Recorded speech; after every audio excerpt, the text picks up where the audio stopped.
విజయనగరం జిల్లా నెల్లిమర్ల మండలం నెల్లిమర్లలో మహిళా రెసిడెన్షియల్ స్కూల్ అండ్ కాలేజీలో ఈరోజు శుక్రవారం నాడు 7వ తరగతి 9వ తరగతి Mahatma Gandhi Jyotirao Phule residential entrance test జరుగుతున్నది.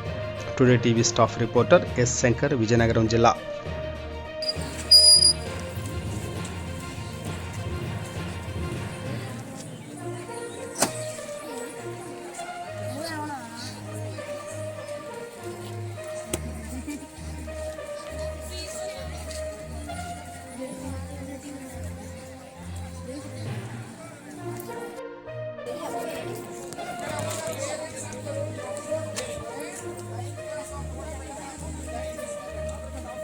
Hehehe